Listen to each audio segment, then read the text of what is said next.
Purbaya dan anggaran yang tak bisa diam. DPR mulai gerah. Begitu Purbaya buka suara, sebagian anggota DPR langsung menegur. Katanya, Menteri Keuangan jangan bicara hal teknis, itu urusan ESDM. Katanya lagi, jangan menimbulkan kebingungan publik. Tapi mari kita tanya balik. Kebingungan publik itu muncul karena siapa? Karena Purbaya bicara? Atau karena data yang selama ini disimpan rapi tapi tidak transparan? Lucu, tapi juga serius. Baru beberapa minggu menjabat, nama Menteri Keuangan Purbaya sudah jadi topik nasional. Bukan karena gaya pakaian, bukan karena gimmick politik, tapi karena nyalinya. Ia bicara apa adanya. Soal uang negara, soal efisiensi, dan soal keberanian untuk bilang tidak di tengah budaya asal setuju. Dan jujur saja, kita sudah lama menunggu tipe pejabat seperti ini. Pejabat yang kalau bicara anggaran, tidak sekadar membaca catatan staf. Pejabat yang tidak takut kehilangan teman, asal tidak kehilangan integritas. Soal dana yang menguap, Purbaya menyoroti hal yang sebenarnya semua orang tahu, tapi pura-pura lupa. Anggaran negara sering tidak terserap. Uangnya ada, programnya ada, tapi hasilnya entah kemana. Selama ini kalau dana tidak terserap, alasannya klasik. Proses panjang, birokrasi rumit, koordinasi belum rampung. Namun yang terjadi, rakyat menunggu, proyek mangkrak, dan laporan tetap terlihat baik-baik saja. Nah, disinilah Purbaya datang membawa sikap baru. Kalau tidak bisa jalankan anggaran dengan cepat dan tepat, uangnya dialihkan ke yang lebih dibutuhkan. Tegas, tapi adil. Tidak basa-basi. Ketika Purbaya bicara soal gas, lalu datanglah gebrakannya soal harga LPG. Ia bilang harga realnya Rp45.000, tapi masyarakat cuma bayar Rp15.500 berkat subsidi. Masalahnya di lapangan harga malah di atas Rp20.000. Artinya apa? Ada sesuatu yang tidak nyambung antara data dan kenyataan.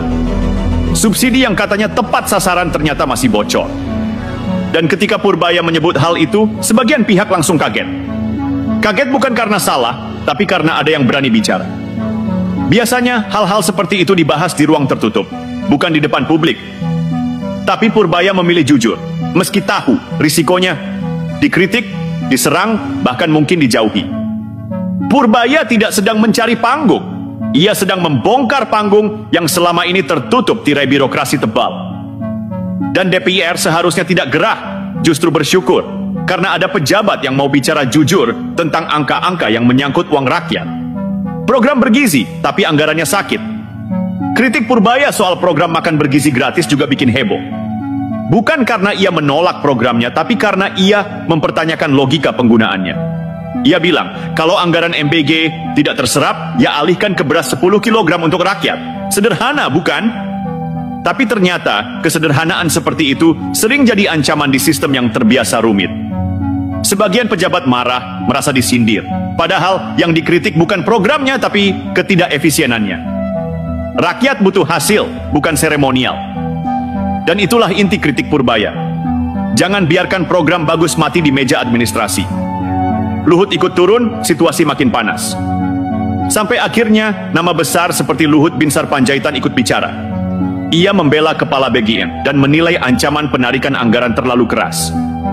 Tapi di situ justru menariknya. Ketika satu menteri bicara jujur, sistem refleks membentengi diri. Yang sedang kita saksikan bukan sekadar perbedaan pendapat antar pejabat.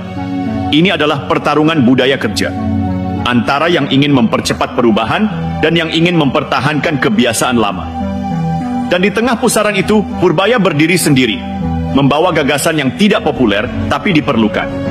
Efisiensi itu bukan ancaman, tapi penyelamatan. Posisi Purbaya, dekat presiden, dekat rakyat. Kini kita tahu, Purbaya bukan menteri biasa. Menurut Perpres nomor 139, tahun 2024, Kementerian Keuangan langsung berada di bawah Presiden Prabowo. Tidak lagi di bawah Menteri Koordinator Perekonomian. Artinya ia punya jalur cepat ke presiden. Dan itu menjelaskan banyak hal. Kenapa ia berani, kenapa ia bicara terus terang, kenapa ia tidak takut menegur program besar sekalipun. Bagi sebagian pejabat ini mungkin terlihat koboi.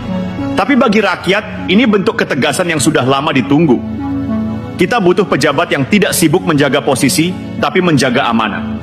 Ketika keberanian jadi cermin, Yang menarik adalah gaya keras Purbaya sebenarnya mencerminkan kejujuran. Ia tidak sedang menantang siapapun, ia hanya menantang cara lama berpikir. Ia tahu kalau anggaran bocor, yang dirugikan bukan pemerintah, tapi rakyat kecil yang menunggu bantuan, subsidi, atau proyek.